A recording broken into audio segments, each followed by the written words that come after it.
बिस्मिल्लाहिर्रहमानिर्रहीम। अस्सलामुअलैकुम। सबसे पहले दुरूद पाक, अल्लाहुम्मा सल्ली अला मुहम्मदिन व अला आलि मुहम्मदिन व बारिक वसल्लिम। हमारी जो आज की वीडियो है ना, इसका नाम है हज़रत मूसा और हज़रत खिज़र अलैहिस्सलाम की मुलाकात। तो तवज्जो के साथ कोशिश करके वीडियो को शुरू से लेकर आखिर तक पूरा देखिएगा, और अगर हो सके ना तो हमारे यूट्यूब चैनल को सब्सक्राइब कर लें, ताकि रूटीन के साथ आपको इस्लामिक और इस्लाही वीडियोस अच्छी वाली आपको मिलती रहें। एक रिवायत है कि जब फ़िरऔन माँ अपने लश्कर के दरियाए नील में गर्क हो गया ना, तो हज़रत मूसा अलैहिस्सलाम को बनी इसराइल के साथ मिस्र में करार नसीब हो गया, सुकून आ गया। तो एक दिन मूसा अलैहिस्सलाम का अल्लाह ताला से इस तरह मकालमा शुरू हुआ। हज़रत मूसा अलैहिस्सलाम ने अल्लाह ताला से अर्ज़ की कि ए अल्लाह पाक, तेरे बंदों में तुझे सबसे ज़्यादा महबूब कौन है? अल्लाह पाक ने कहा, जो मेरा ज़िक्र करे और मुझे कभी फरामोश ना करे, यानी कि जो मेरा ज़िक्र करता है और मुझे हर वक़्त हर चीज़ में हर वक़्त मुझे याद रखता है। तो फिर अर्ज़ की कि सबसे बेहतर करने वालों में से कौन है? अल्लाह पाक ने कहा कि जो हक़ के साथ फ़ैसला करे और कभी भी ख्वाहिश नफसानी की पैरवी ना करे। फिर अर्ज़ की हज़रत मूसा अलैहिस्सलाम ने कि तेरे बंदों में सबसे ज़्यादा इल्म वाला कौन है? अल्लाह ताला ने फरमाया कि जो हमेशा अपने इल्म के साथ दूसरों से इल्म सीखता रहे, ताकि इस तरह इसे कोई ऐसी बात या ऐसी रहनुमाई मिल जाए जो इसे हिदायत नसीब फरमाए और हलाकत से बचा ले। हज़रत मूसा अलैहिस्सलाम ने अर्ज़ की कि अगर तेरे बंदों में कोई मुझसे ज़्यादा इल्म वाला है तो मुझे इसका पता बता दे। अल्लाह पाक ने फरमाया कि खिज़र तुमसे ज़्यादा इल्म वाले हैं। फिर हज़रत मूसा ने पूछा कि मैं इन्हें कहाँ तलाश करूँ? अल्लाह पाक ने फरमाया, साहले समुंदर में चट्टान के पास। हज़रत मूसा ने अर्ज़ की कि किस तरह वहाँ पर पहुँचूँ और कैसे पहुँचूँ?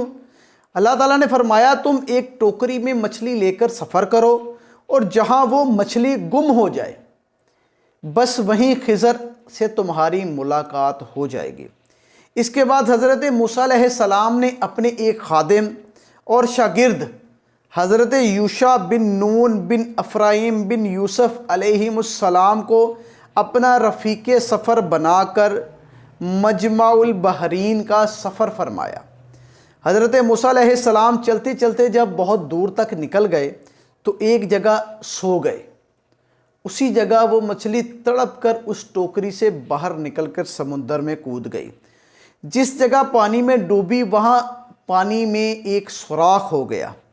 हज़रत मूसा अलैहिस्सलाम नींद से बेदार होकर ना फिर चलने लगे। जब दोपहर को खाने का वक़्त आया ना, तो आपने अपने शागिर्द हज़रत यूशा बिन नून अलैहिस्सलाम से मछली तलब फरमाई। तो उन्होंने अर्ज़ किया कि चट्टान के पास जहां आप सो गए थे ना, मछली कूदकर समुंदर में चली गई थी और मैं आपको बताना भूल गया। तो आपने फरमाया कि हमें तो इसी जगह की तलाश थी, तो चलो वापस चलते हैं। तो आप अपने कदमों के निशानात को तलाश करते करते ना वापसी की तरफ चलना शुरू हो गए, जहाँ हज़रत खिज़र से मुलाकात की जगह बताई गई थी। वहाँ पहुँचकर हज़रत मूसा अलैहिस्सलाम ने देखा कि एक बुज़ुर्ग कपड़ों में लिपटे हुए बैठे हैं। हज़रत मूसा अलैहिस्सलाम ने इनको सलाम किया तो उन्होंने ताज्जुब से देखा कि इस ज़मीन में सलाम करने वाले कहाँ से आ गए। फिर उन्होंने पूछा कि आप कौन हैं? उन बुज़ुर्गों ने पूछा कि आप कौन हैं? तो आपने फरमाया कि मैं मूसा हूँ। तो उन्होंने दरियाफ्त किया कि कौन मूसा? क्या आप बनी इसराइल के मूसा हैं? तो आपने फरमाया कि जी हाँ। तो हज़रत खिज़र ने कहा कि ए मूसा, मुझे अल्लाह ताला ने एक ऐसा इल्म दिया है जिसको आप नहीं जानते, और आपको अल्लाह ताला ने ऐसा इल्म दिया है जिसको मैं नहीं जानता। मतलब ये है कि मैं इल्मुल असरार हूँ जिसका आपको इल्म नहीं, और आप इल्मुश शराए हैं, यानी कि इल्मुश शराए आप जानते हैं जिसको मैं नहीं जानता।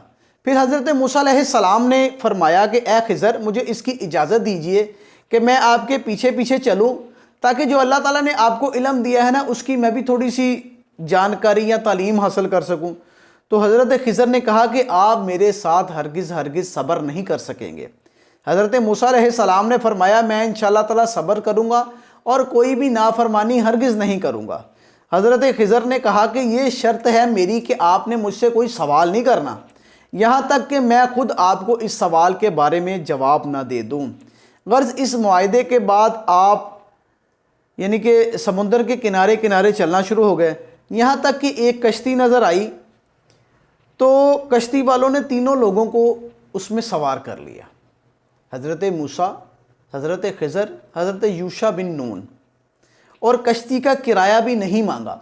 ये लोग कश्ती में बैठे ना, तो हज़रत खिज़र ने अपने झोले में से ना, अपना जो झोला था उसमें से एक कुल्हाड़ी निकाली और निकाल कर उसमें से ना जो कश्ती थी उसमें लकड़ी का एक फट्टा निकाल दिया।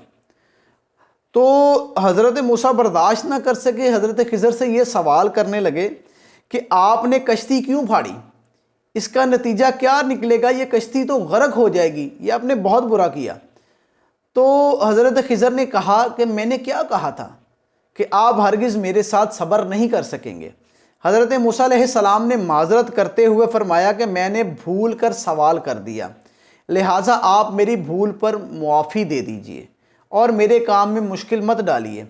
फिर कुछ दूर आगे को चले तो हज़रत खिज़र ने एक नाबालिग बच्चे को देखा जो अपनी माँ बाप का इकलौता बेटा था। हज़रत खिज़र ने गला दबाकर और ज़मीन पर पटक कर इस बच्चे को कत्ल कर दिया।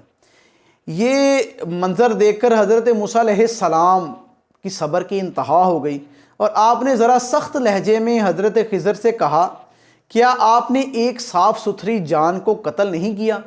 बिलाशुबा आपने नहायत ही बुरा काम कर डाला।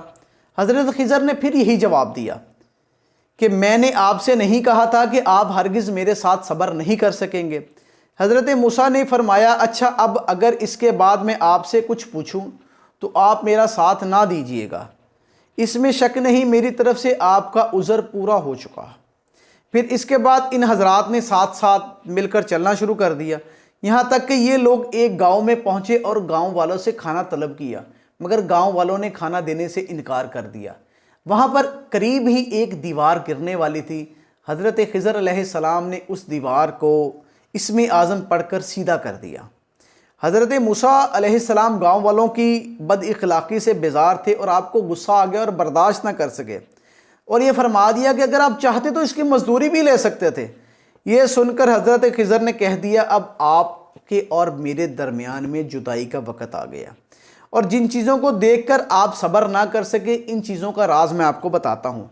सुनिए, जो कश्ती मैंने फाड़ डाली थी वो चंद मस्कीनों की थी जिसकी आमदनी से वो गुज़र बसर करते थे, और आगे एक जालिम बादशाह रहता है जो सालम और अच्छी कश्तियों को छीन लेता है और ऐबदार कश्तियों को छोड़ देता है। तो मैंने कसदन उसमें से एक तख्ता निकाल कर फेंक दिया, इसको ऐबदार कर दिया ताकि ये बादशाह के जुल्म से महफूज रह सके। और जिस लड़के को मैंने कत्ल किया उसके वालिदैन बहुत नेक और सालिह थे। ये लड़का पैदाइशी काफिर था और वालिदैन इस लड़के से बेइंतहा मोहब्बत करते थे और इसकी हर ख्वाहिश का एहतराम करते थे। इसलिए मैंने इस लड़के को कत्ल करके इसके वालिदैन को कुफ्र से बचा लिया कि ये ना हो कि वो लड़का बाद में बेदीन हो जाए और कहे तो ये अपने दीन को छोड़ दें। तो अब इसके वालिदैन सब्र करेंगे तो अल्लाह ताला इस लड़के के बदले इनको एक बेटी ऐसी अता फरमाएगा जो एक नबी से ब्याही जाएगी और इसके शिकम से एक नबी पैदा होगा जो उम्मत को हिदायत देगा। और गिरती हुई दीवार को सीधा करने का मामला ये है कि ये दीवार दो यतीम बच्चों की थी जिसके नीचे इन दोनों का खजाना था और इसका बाप एक सालिह और नेक आदमी था। अगर ये दीवार अभी गिर जाती ना तो ख़जाना गांव वालों पर ज़ाहिर हो जाता और इन बच्चों का हक खाया जाता।